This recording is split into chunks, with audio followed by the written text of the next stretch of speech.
A millionaire farmer lives isolated on his property, surrounded by technology and silence. Everything changes when a girl appears at the gate screaming, "They beat my mother, she's dying." He drops everything, follows her into the woods, and what he discovers changes everything. If this story interested you, don't forget to subscribe to our channel and tell us what city you're watching us from. We'll keep going. The Wyoming wind cut across the valley like a whisper of forgotten promises, carrying with it the scent of sage and possibility. Cole Brennan stood at the floor-to-ceiling windows of his modern ranch house, watching the automated irrigation systems work their magic across thousands of acres of prime cattle land. The glass reflected a man who had everything except the one thing that mattered: human connection.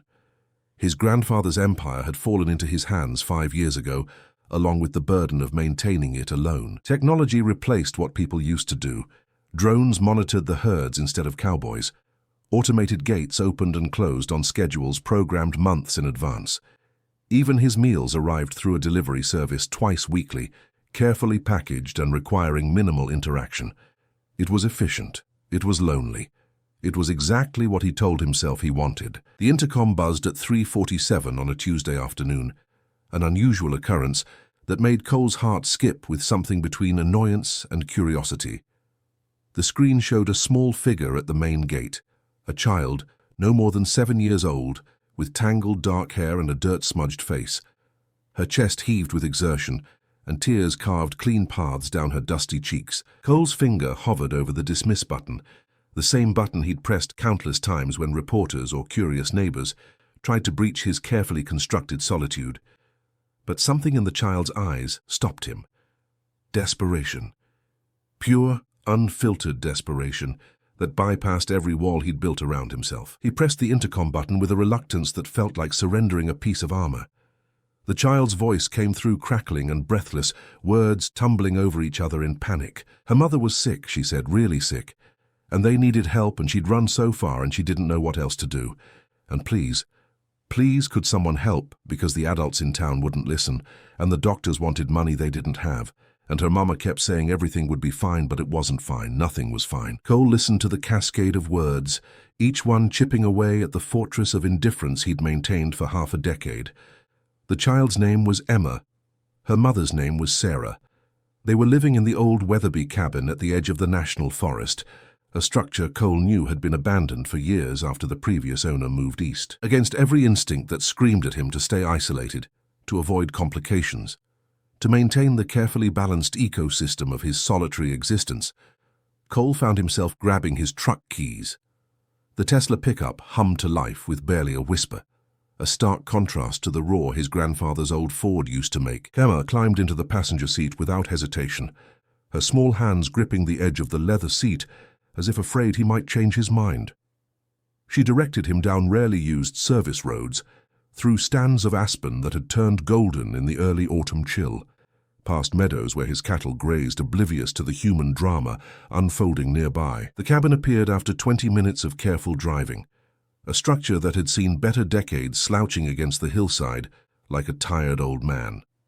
Sarah Mitchell lay on a worn couch inside, her face flushed with fever, her breathing shallow and rapid. The cabin's interior told a story of desperation disguised as making do. Blankets patched with visible men's covered the broken windows. Our camping stove provided the only cooking surface. Empty food containers stacked neatly in one corner suggested meals stretched thin and carefully rationed. Emma hovered nearby, her small face pinched with worry that no child should have to carry. Cole's medical training from his years in the National Guard kicked in automatically. He checked Sarah's pulse, noted the infection spreading from a deep cut on her arm that had been inadequately treated, observed the signs of dehydration and exhaustion that spoke to weeks of struggle. This woman needed professional medical attention, antibiotics, proper wound care, and probably a week of rest in a real bed. What Cole didn't understand yet, what would only become clear in the days ahead, was why Sarah had chosen isolation over help. Why had a woman with a young daughter retreated to an abandoned cabin rather than seek assistance from the community? What was she running from that made near starvation preferable to visibility? These questions swirled in his mind as he made the decision that would change all three of their lives. He scooped Sarah into his arms with surprising gentleness for a man who'd spent years avoiding human contact, her weight disturbingly light. Emma gathered their few possessions into a backpack with the efficiency of someone who'd learned to pack quickly and leave even quicker. The drive back to his ranch house felt longer than the journey out, weighted with responsibility, and the knowledge that opening his door to these two meant opening himself to complications he'd spent years avoiding.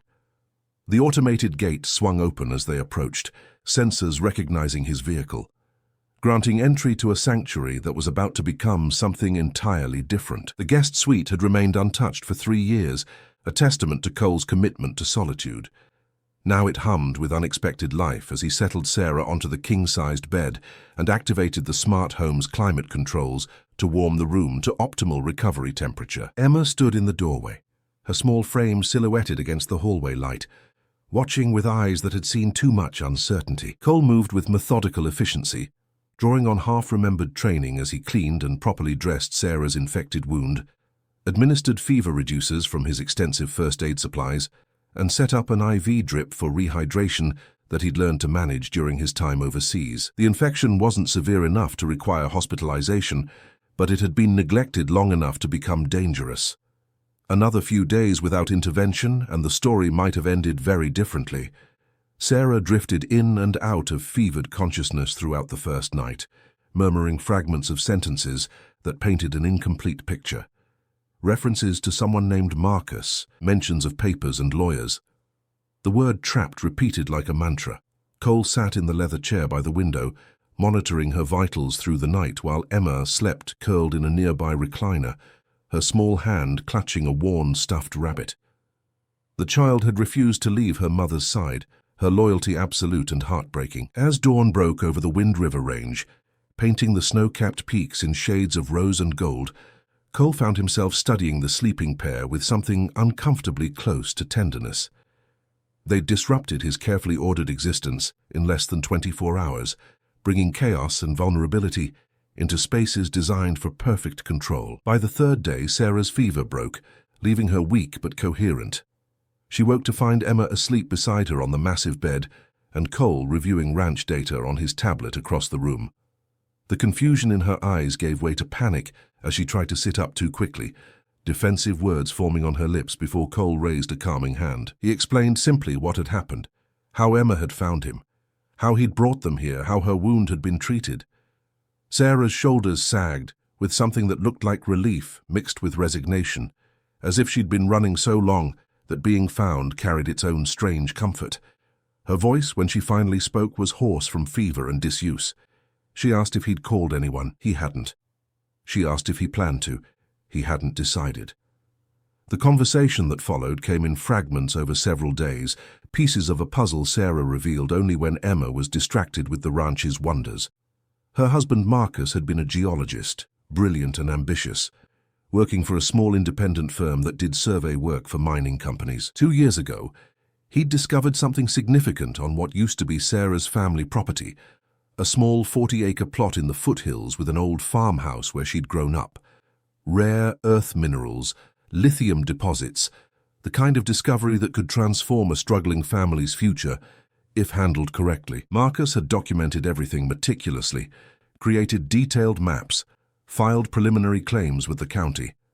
Then he'd made the mistake of mentioning it to the wrong person over drinks one evening, an acquaintance who worked for Blackwell Resources, one of the largest land development companies in Wyoming. Raymond Blackwell had built his empire through a combination of shrewd business sense and aggressive acquisition strategies that skirted the edge of legality without quite crossing it. When he learned about the mineral deposits through his network, he'd approached Sarah and Marcus with an offer, a lowball price that would have left them with a fraction of the property's true value. Marcus had refused, confident they could develop the find independently or negotiate better terms with a different company. That's when things turned complicated.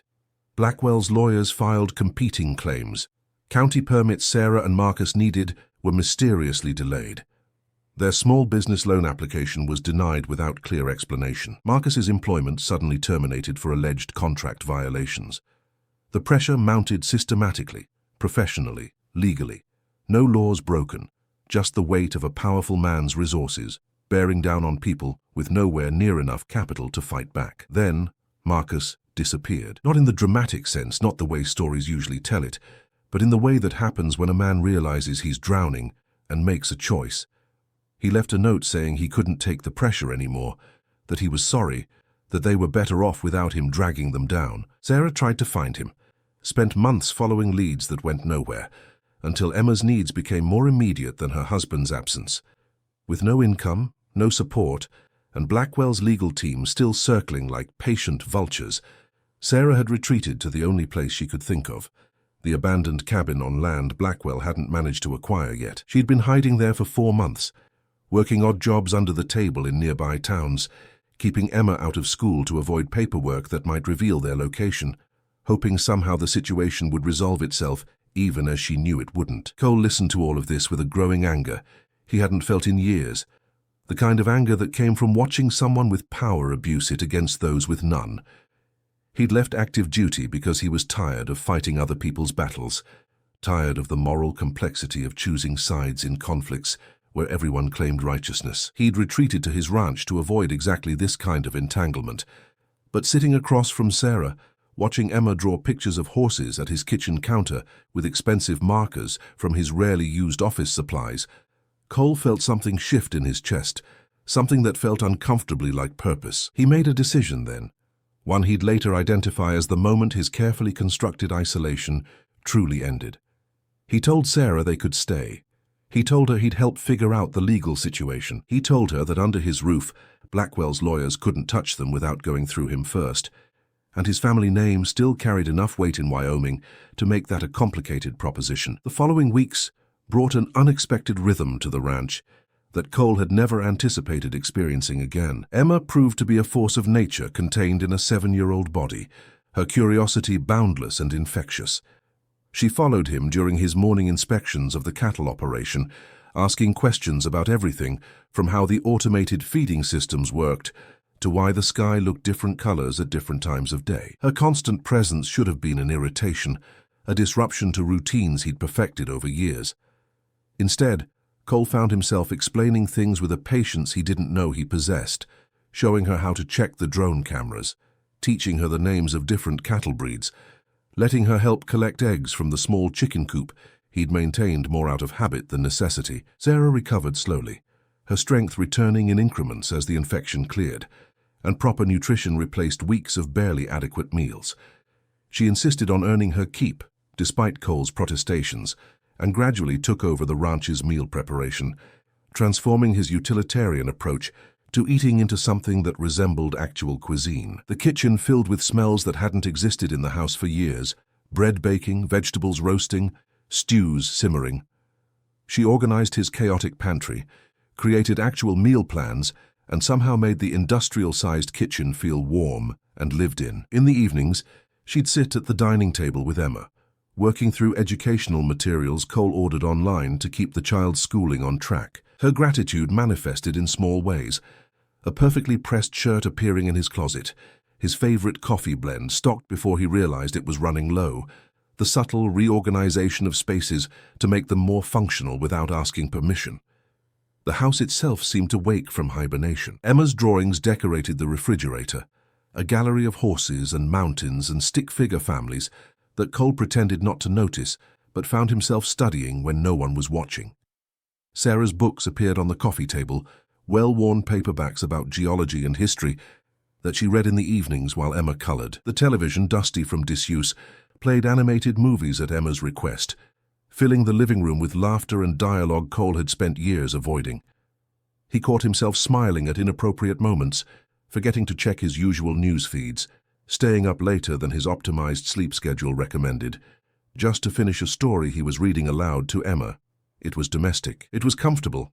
It was terrifying in its temporary nature, but the peace they were building existed in a fragile bubble, and Cole knew it couldn't last. His instincts, honed by years of military service and sharpened by solitude, told him trouble was coming. The feeling proved correct when his attorney, James Whitmore, called on a Thursday morning with news that made Cole's jaw tighten. Blackwell Resources had filed a motion in county court, not against Sarah directly, but against the property she'd inherited from her parents. They'd found an obscure property tax irregularity from 15 years prior, before Sarah's parents had passed and left her the land. The amount owed with penalties and interest was substantial enough to trigger a potential forced sale to cover the debt. It was exactly the kind of legal maneuver Blackwell specialized in, technically legitimate, but morally questionable, exploiting gaps in the system to acquire what he wanted. James explained the situation with the careful precision of someone who'd spent decades navigating Wyoming's property laws. The tax issue was real, if conveniently unearthed. The timeline for Sarah to respond was compressed, requiring either immediate payment of an amount she couldn't possibly have, or legal representation she couldn't afford. Blackwell's strategy was clear: force a sale, acquire the property through what would appear to be proper legal channels, and finally access the mineral deposits Marcus had discovered. It was clean, efficient, and devastatingly effective against someone without resources. But Sarah wasn't without resources anymore. She had Cole, and more importantly, Cole had the means to fight back. He authorized James to file a counter-motion, contest the tax assessment, and most importantly, engage a forensic accountant to review every transaction Blackwell Resources had made in the past 5 years. If Blackwell wanted to play legal games, Cole had the budget and the motivation to play them right back. When Cole explained the situation to Sarah that evening, after Emma had gone to bed, he expected tears or panic. Instead, he saw something else in her expression: determination mixed with a quiet strength he'd glimpsed only in fragments before. She told him about the maps Marcus had created, detailed surveys that were more thorough than anything required for a preliminary claim. Her husband might have left, but he'd left behind documentation that could prove Blackwell had known about the deposits before approaching them, that his offer had been calculated to defraud them of fair value. The documents were hidden, carefully stored in a location even Emma didn't know about. Insurance against the day Sarah might need leverage. She'd been too afraid to use them before, worried about making things worse, about drawing more attention. But now, with Cole's support and resources, maybe it was time to stop hiding. The decision hung between them like a turning point, the moment when retreat was no longer an option, and forward became the only direction available. Cole felt it in his chest, that old familiar readiness he'd thought he'd left behind with his military career. Protecting these two had become something more than obligation. It had become purpose. The ranch that had been his hiding place for 5 years was transforming into a fortress, not of isolation but of defense. And for the first time since inheriting his grandfather's empire, Cole Brennan felt like he was building something that mattered, not just maintaining something that existed. Sarah reached across the table, her hand finding his with a sureness that suggested she felt it too, this shift from temporary shelter to something permanent. They had 48 hours before the court hearing. It was time to gather allies, marshal resources, and show Raymond Blackwell that some people couldn't be pressured into submission.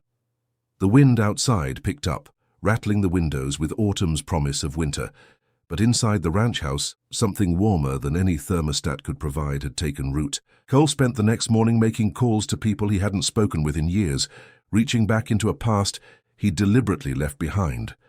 Michael Torres answered on the second ring, his voice carrying the same steady calm that had made him invaluable during their time serving together. Now retired and running a security consulting firm in Jackson Hole, Michael listened to Cole's explanation with the patient attention of someone trained to assess situations quickly. When Cole finished, Michael's response was immediate. He knew people, former military who'd settled in Wyoming, professionals who understood how to protect assets and navigate complex situations. More importantly, he knew lawyers who specialized in exactly the kind of corporate pressure tactics Blackwell employed. By noon, Michael had assembled a team. They arrived at the ranch that afternoon, a group of 4 that included Michael, a real estate attorney named Patricia Chen, who'd spent a decade fighting eminent domain cases, a private investigator called Simply Reed, who had a reputation for uncovering what people wanted to stay hidden, and surprisingly, a former FBI agent named David Walsh, who now worked as an independent consultant on white-collar matters. Cole watched Sarah's expression as he introduced them, saw the disbelief that anyone would mobilize this level of support for her situation. Emma, fascinated by the visitors, peppered them with questions that they answered with surprising patience. The team set up operations in Cole's rarely used conference room, transforming it into a command center, complete with laptops, legal documents, and multiple coffee pots. Patricia Chen reviewed Sarah's property documents with the methodical precision of someone who'd seen every trick in the book. The tax irregularity Blackwell had uncovered was real but exaggerated. A paperwork error from 15 years ago that had been functionally resolved through subsequent payments, but never officially corrected in the county records. It was exactly the kind of technicality that looked devastating on paper, but wouldn't survive serious scrutiny. Reed, meanwhile, had already begun pulling together a profile of Blackwell Resources' acquisition patterns, and what he found painted a disturbing picture. 6 other small property owners in the region had faced similar legal pressures over the past 3 years. In each case, Blackwell had acquired the land for well below market value. In each case, the properties had later been revealed to contain valuable mineral deposits that Blackwell's geological surveys had somehow failed to publicly note. David Walsh's contribution was perhaps the most valuable. His connections within federal regulatory agencies allowed him to discreetly inquire about whether Blackwell Resources had filed proper disclosure reports when acquiring properties with known mineral values. The initial feedback suggested significant gaps between what Blackwell knew and what Blackwell reported, the kind of gaps that could trigger investigations by multiple agencies if properly documented and presented. The team worked through the evening, building not just a defense but an offense, a strategy that would not only protect Sarah's property, but potentially expose Blackwell's entire operation. Cole found himself energized in a way he hadn't felt since leaving active duty, the satisfaction of applying skills and resources toward a clear objective. Sarah insisted on being part of every discussion, despite her initial intimidation by the professional caliber of Cole's assembled team. She provided details about Marcus's documentation, explained the timeline of Blackwell's pressure campaign, and offered insights into the local political dynamics that Cole's team might not have considered. Patricia was particularly impressed by Sarah's recall of specific conversations and dates, information that would be crucial for establishing a pattern of deliberate manipulation. As the evening wore on, Cole found himself watching Sarah with growing admiration. She wasn't just a victim seeking rescue. She was a fighter who'd been alone and outmatched, but never truly defeated. Given the right support, she was formidable. That night, after the team had departed to their hotel and Emma had fallen asleep, Cole found Sarah standing at the window overlooking the valley, moonlight turning the landscape silver and mysterious. He approached carefully, unsure of the boundaries that existed between them. This woman who disrupted his isolation and somehow made it feel like liberation rather than invasion. Sarah spoke first, her voice quiet but clear. She thanked him for everything he was doing, acknowledged that she might never be able to repay this kind of help. Cole's response came without the careful consideration he usually applied to emotional conversations. He told her repayment wasn't the point. He told her that for the first time in years, he felt like his resources and skills were being used for something that mattered. He admitted that Emma had reminded him what it felt like to care about another person's happiness, that Sarah had shown him his house could be a home instead of just a shelter. The conversation that followed was tentative and honest, 2 people acknowledging feelings that had developed in the compressed timeline of crisis. Sarah confessed her guilt about Marcus, about sometimes being relieved he'd left, because at least now she knew where she stood, alone but with clarity. Cole admitted his retreat to the ranch had been less about finding peace and more about avoiding the risk of losing people he cared about again after his parents' passing and his difficult separation from military life. They talked until the early hours, discovering shared values beneath their different experiences, finding common ground in unexpected places. When Sarah finally returned to her room, something had shifted between them, an acknowledgement of possibility that made the morning's legal battle feel less daunting. The next day brought a flurry of activity. James Whitmore filed Cole's counter-motion with supporting documentation that Patricia had helped prepare. Reed delivered his preliminary report on Blackwell's acquisition patterns to David Walsh, who promised to share it with contacts who could initiate regulatory reviews. Emma, sensing the tension despite efforts to shield her, stayed close to Sarah, her small hand frequently reaching for her mother's. Cole took them both on a tour of the ranch's more remote areas, letting Emma ride in the bed of the truck while Sarah sat up front, showing them places on his land where the world felt vast and their problems felt manageable. As they stood at a high point overlooking 3 adjoining valleys, Emma asked if they could stay forever. Sarah's hand found Cole's, and his answer came naturally. He told Emma that was exactly what he hoped would happen. The court hearing was scheduled for the following morning, and whatever happened, they would determine whether that hope had any chance of becoming reality. The county courthouse in Cheyenne stood like a monument to bureaucratic certainty, its granite facade promising that justice would be served through proper procedure and documented evidence. Cole had arranged for Emma to stay at the ranch with Michael Torres, who'd agreed to entertain her with drone flying lessons, while the adults handled the legal confrontation. The drive to Cheyenne had been quiet, Sarah's nervous energy filling the space between them as Patricia Chen reviewed strategy notes from the passenger seat. James Whitmore met them at the courthouse steps, his expression cautiously optimistic but professionally reserved. Blackwell's legal team was already inside, he reported, a group of 3 attorneys from Denver, known for aggressive tactics and substantial resources.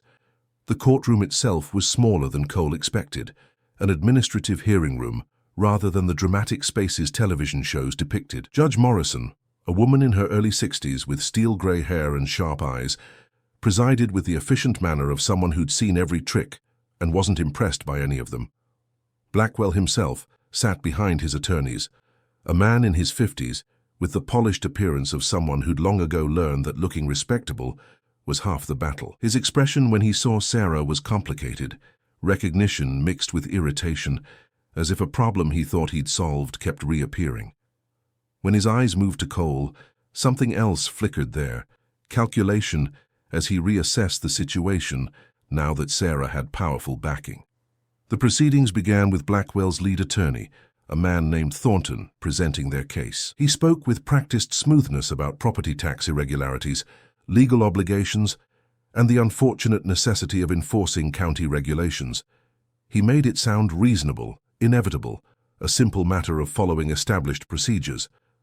Patricia Chen's response was surgical. She presented documentation showing the tax issue had been functionally resolved through subsequent payments, argued that resurrecting a 15-year-old paperwork error suggested ulterior motives, and requested the court consider the timing of Blackwell's action relative to recent geological surveys. Thornton objected, claiming the geological surveys were irrelevant to tax matters, but Judge Morrison overruled him with a pointed look that suggested she was already skeptical of Blackwell's position. Then came the moment that changed everything. James Whitmore stood to introduce a surprise witness, someone whose testimony had only been confirmed that morning. The courtroom door opened, and Marcus Mitchell walked in. Sarah's sharp intake of breath was audible across the room. Emma's father looked thinner than the man in the photos Cole had seen, his face lined with stress and guilt, but he walked with purpose toward the witness chair. The story Marcus told over the next hour painted a picture of manipulation that went deeper than anyone had suspected. He'd disappeared not out of weakness, but because Blackwell's pressure had escalated to explicit threats against Sarah and Emma's safety if Marcus didn't leave and abandon his mineral rights claims. Marcus had spent the past year gathering evidence from a distance, documenting Blackwell's pattern of targeting families with valuable land, collecting testimony from other victims who'd been too afraid to speak up individually. He'd worked with federal investigators quietly, building a case that would protect his family while exposing Blackwell's systematic exploitation of property owners. His departure had been strategic rather than cowardly, though he acknowledged it had been the hardest decision of his life, choosing to leave his family to ultimately save them.